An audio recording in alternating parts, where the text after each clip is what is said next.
Bonjour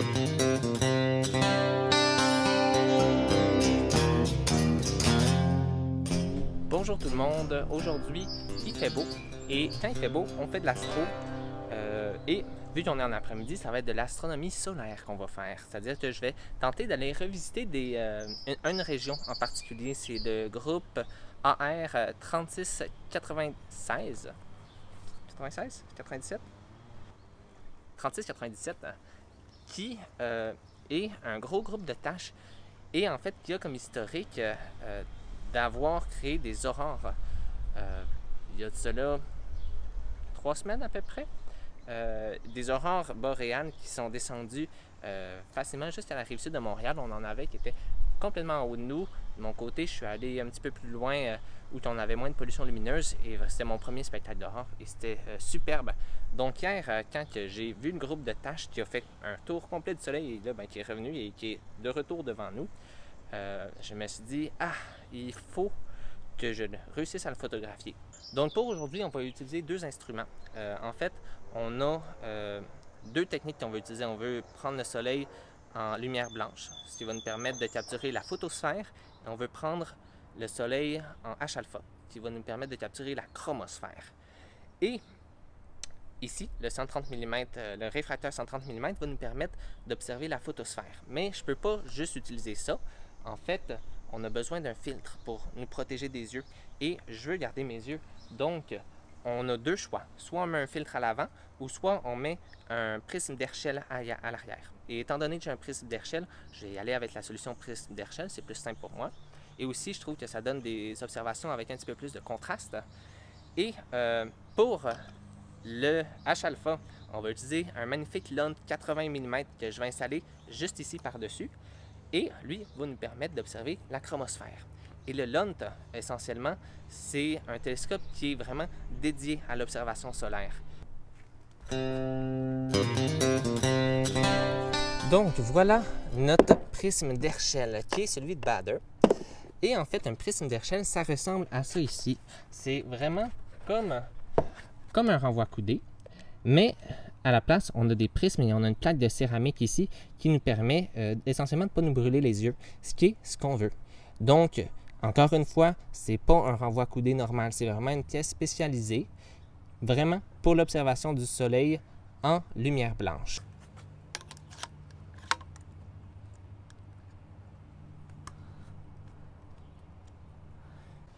OK, on a notre prisme d'Herschel qui est maintenant installé. Ça va nous permettre d'observer ou de photographier le soleil en toute sécurité. Maintenant, il me reste seulement à rajouter mon télescope H-alpha pour ma chromosphère et les 2 télescopes vont être prêts. Photosphère ici, chromosphère en haut.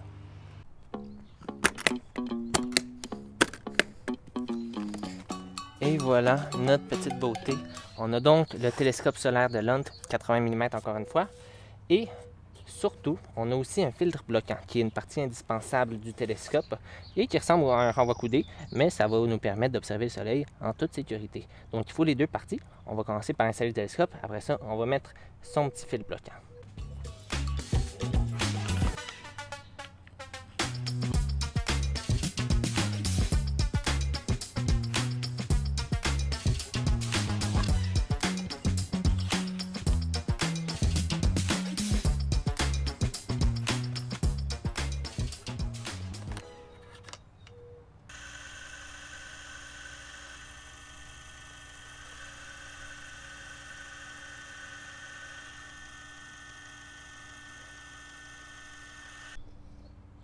OK.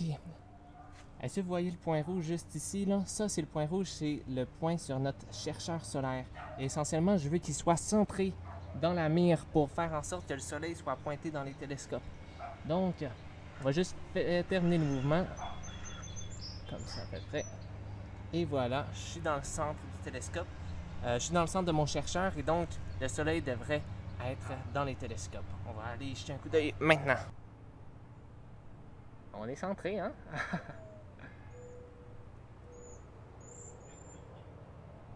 Et notre région active est toujours là. Je vais scanner le soleil lentement, parce que je suis quand même à fort grossissement. On va scanner pour voir s'il n'y aurait pas d'autres régions qui nous intéressent. Ouais, ben il y a vraiment 3 groupes intéressants. On a le 3697 que je parlais au début du vidéo, celui des aurores. Et ensuite, je me demande c'est quoi les deux autres. Ok, juste en haut à gauche, on a 3701 et on a aussi 3703 qui seraient deux autres cibles que j'aimerais prendre en photo parce qu'ils sont super beaux, du moins en lumière blanche. Je vais peut-être juste rajouter un petit filtre à densité neutre puis me mettre... en fait, j'ai une petite couverture solaire, je vais me mettre ça sur la tête parce que je ne sais pas si vous le voyez, mais je suis en train de suer parce que le soleil plombe. Avec ma petite couverture, ça va me permettre d'avoir du contraste puis aussi que le soleil tape moins. Et je vais me rajouter un petit filtre à densité neutre qui va me permettre d'essayer d'avoir un petit peu plus de contraste sur la granulation parce que l'image est quand même très lumineuse. Bon, je viens d'installer mon filtre à densité neutre. C'est juste un filtre ND 0.06 qui essentiellement va laisser transmettre 25% de la lumière. Et ça va m'aider à avoir un petit peu plus de contraste. Puis comme vous le voyez, je suis vraiment en train de suer ma vie. Donc ça ici, c'est une couverte de Télégizmo. C'est juste pour me garder un petit peu plus au frais pour éviter que le soleil tape. Et ça va aussi me permettre, puisque l'environnement va être noir autour de moi, je devrais avoir des observations avec un petit peu plus de contraste.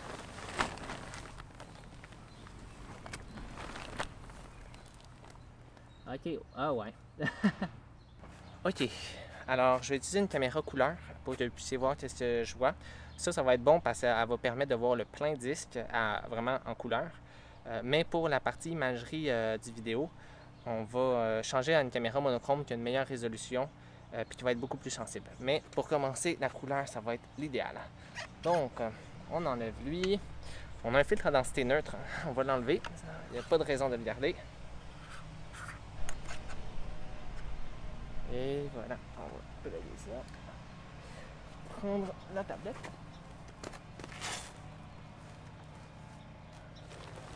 Et on est prêt. Venez avec moi en dessous de la couverte. Donc, ma vue ici, elle est renversée. C'est-à-dire que ce qui apparaissait à gauche à l'oculaire pour moi est à droite à l'écran.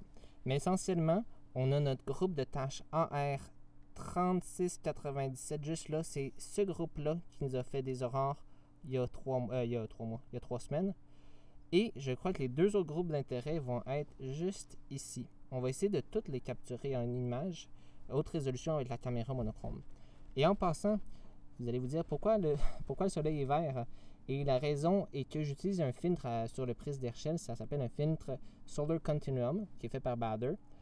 Et ce filtre-là aide pour le contraste. Donc, notre télescope, en général, il est optimisé pour la longueur d'onde verte. Donc, c'est là qu'il est le mieux corrigé. Donc, on isole cette longueur d'onde-là. Essentiellement, on a le meilleur du télescope.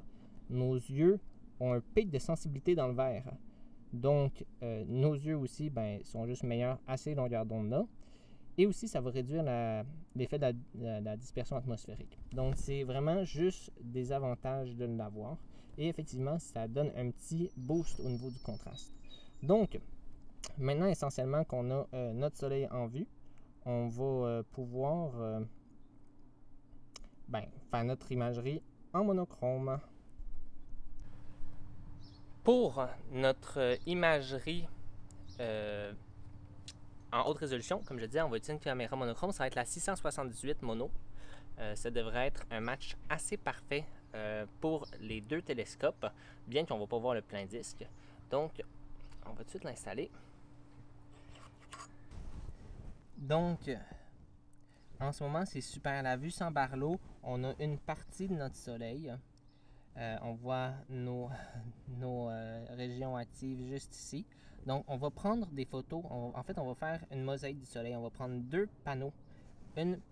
Un panneau qui va être le haut du soleil, un panneau du bas du soleil. Et en traitement plus tard, je vais les combiner pour essayer d'avoir une image haute résolution de tout le disque. Et après ça, on va mettre une Barlow, sans doute 3 fois, pour aller vraiment essayer d'aller chercher nos tâches en haute résolution.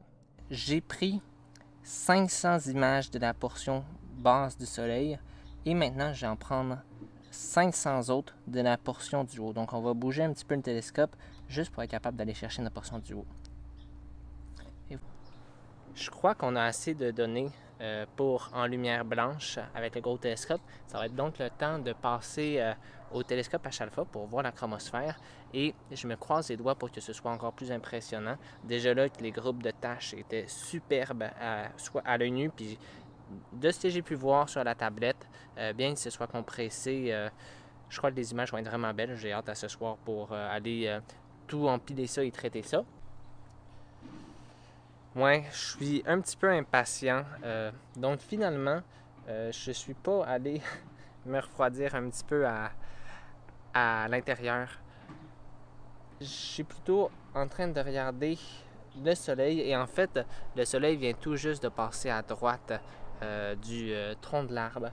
Donc, au lieu d'avoir plein de spots lumineux, je vois le disque. Il y a quand même des branches dans l'image, mais l'image que j'ai est vraiment suffisante pour faire la reconnaissance que je veux faire. Et je vois, on a des éruptions intéressantes. On a notre région active 3697 qui devrait être magnifique avec la caméra monochrome, surtout avec la Barlow. Et on a une autre région active qui est plus sur le côté ouest du soleil qui devrait aussi être vraiment intéressant, sans compter le gigantesque filament qui est plus foncé, qui est aussi là. Bon, ben, comme on peut voir, il y a vraiment beaucoup plus de détails en monochrome qu'en couleur. Par contre, on perd la couleur. On a nos deux régions actives qui nous intéressent et on a le gros filament en plus. Donc, si on bouge un petit peu, ouais, on va y aller avec le plan initial, c'est-à-dire moitié du bas et moitié du haut. Et on va s'occuper en traitement de tout merger ça tout ensemble. OK. Essentiellement, la technique qu'on utilise en imagerie solaire, et c'est la même que celle qu'on utilise en imagerie planétaire ou en imagerie lunaire. Au lieu de prendre une photo du soleil, qu'est-ce qu'on fait? On fait des vidéos. Le concept est que notre atmosphère a de la turbulence. Essentiellement, on appelle ça le seeing. Quand un seeing est mauvais, ça veut dire qu'il y a énormément de turbulence. Et quand le seeing est bon, il n'y en a pas beaucoup. Le seeing, quand il est mauvais, essentiellement, ça fait bouillonner l'image. On dirait que l'image bouge, mais évidemment, ça bouge pas. C'est vraiment juste notre atmosphère qui donne cette impression-là. Et la technique qu'on utilise, le Loci Imaging, c'est on essaie de passer à travers la turbulence. Essentiellement, on prend une vidéo, et durant la vidéo, il va y avoir des moments où la turbulence va être mauvaise, et on se croise les doigts pour qu'il y ait des moments, par contre, pour qu'il n'y ait pas beaucoup de turbulence. Et donc, on prend une vidéo. Dans mon cas, c'est 500 images. On essaie d'avoir une vitesse d'acquisition assez élevée. Dans mon cas, je suis à peu près à 50 images par seconde, qui n'est pas particulièrement vite, mais pas particulièrement lent. Et donc, je prends mon vidéo, 500 images, je pousse ça dans un logiciel qui, lui, va analyser chacune des images de vidéo et qui va rejeter les images qui sont plus floues à cause de l'atmosphère, qui va garder seulement les meilleures et qui va les empiler ensemble pour vraiment augmenter le signal et diminuer le bruit. Essentiellement, AutoStacker nous donne un graphique de qualité. Et sur notre axe vertical, c'est la qualité de nos images. Et moi, je ne veux que le meilleur, donc on va rester en haut de notre ligne bleue juste ici.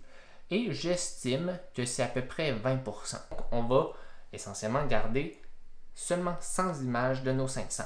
Il y en a 400 qui sont plus floues et on ne les veut pas. Ça s'en va aux poubelles. Nous voici maintenant dans le logiciel de traitement. En fait, j'ai empilé toutes les vidéos qu'on a fait durant l'après-midi pour nous produire essentiellement 14 images du soleil, autant en lumière blanche. Notre cible, juste ici, qui était notre groupe de tâches qui, il y a un mois, a créé les aurores. Et on est capable de voir, il est en train de se défaire, le groupe de tâches. Puis, on est déjà capable de voir quand même, on a du détail dans notre groupe de tâches. C'est assez incroyable. Mais je ne vais pas arrêter là. En ce moment, on est dans Page Insight et on est dans Page Insight pour une raison. C'est parce que on veut essayer d'augmenter un petit peu les détails. C'est d'aller essayer un petit peu plus de netteté. Regardez ça ici à droite, qui est notre tâche traitée. Et à gauche, on va essayer de la mettre de la même taille, qui est notre tâche non traitée. On est capable de voir qu'on a beaucoup plus de contraste dans notre image à droite. On a beaucoup plus de netteté dans la pénombre. On est capable de voir vraiment tout le mouvement du soleil. Puis, ouais, je suis vraiment content. Si on applique le même processus essentiellement à toutes nos images en lumière blanche, donc à toutes celles ici et surtout à notre haut du soleil et à notre bas du soleil qu'on combine ensemble dans Photoshop, ben voici ce que ça donne.